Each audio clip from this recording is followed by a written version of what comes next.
అనిపించవచ్చు కానీ 20 సంవత్సరాల క్రితం బొడ్డా వేసినప్పుడు ఒక 25 క్వింటాల బియ్యం అవసరమైంది అంటే మన ముస్లిం సోదరులు మేమిస్తాం. ఇది గ్రామానికి సంబంధించింది అని 25 క్వింటాల బియ్యం మన ముస్లిం సోదరులు ఇవ్వటం, క్రిస్టియన్ మిత్రులు కూరగాయలు ఇవ్వటం అసలు ఎక్కడైనా ఏ ఊర్లోనైనా జరిగిందా? మన ఊర్లో అది జరిగింది.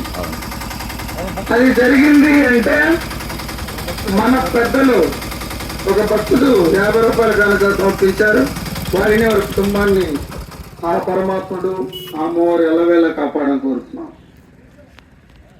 కులాలకి మతాలకు అతీతంగా 25 సంవత్సరాల క్రితమే మన గ్రామంలో వరుసలు పెట్టుకొని పిలిచేటటువంటి సాంప్రదాయం ఉంది. ముస్లిం సోదరుని ఏం బాబా ఆడిపోతున్నాం, క్రిస్టియన్ మిత్రుడు ఏం బాబాయ్ ఏం సంగతి, ఇలా వరుసలు పెట్టుకునేటటువంటి పిలుచుకునేటటువంటి సాంప్రదాయం మన గ్రామంలో ఉంది. ఈ సాంప్రదాయాన్ని మనం కొనసాగించాలి. ఈ సాంప్రదాయాన్ని మన పిల్లలకు అందించాలి.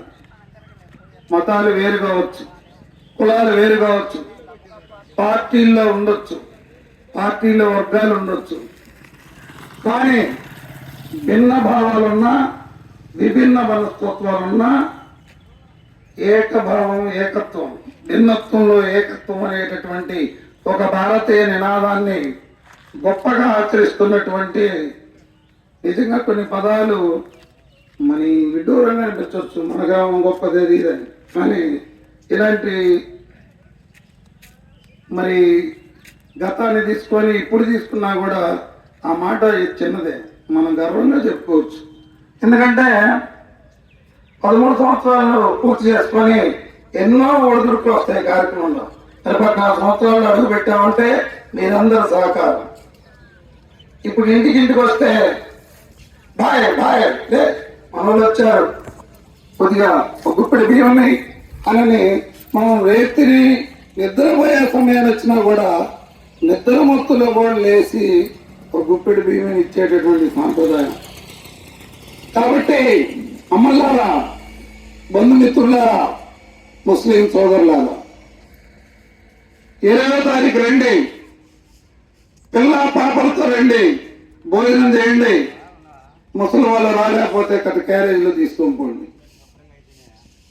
మన గుడి దగ్గర వాస్తవానికి మరి కార్యక్రమం మీదే, మీ దగ్గర మీ పంచన జరుగుతుంది. కాబట్టి అన్నిట్లా భావించకుండా ఒకటే దీనిలో ముఖ్య ఉద్దేశం ఫస్ట్ నుంచి మనం తీసుకుంది, గ్రామంలో ఒక ఏకత్వాన్ని తీసుకొని రావాలి. ఉంటాయి, అయ్యా మీరు భోజనం పెడితే ఏకత్వం వచ్చిద్దా అని అనొచ్చు, కానీ ఏ సంకల్పంతో అయితే మనం మొదలు పెట్టుకున్నామో ఆ సంకల్పం యొక్క ప్రభావం కూడా ఉంటుంది. ఒకవైపు అది కూడా పనిచేస్తుంది. కష్టకాలంలోనే మనం కలిసి ఉండాలి రా, కొన్ని కార్యక్రమాలు చేసుకున్నాం అని మన పిల్లలు చెప్పుకోవడానికి, వాళ్ళలో ఉన్నటువంటి ఐకమత్యాన్ని పెంచడానికి కరాలపాడు గ్రామ అభివృద్ధి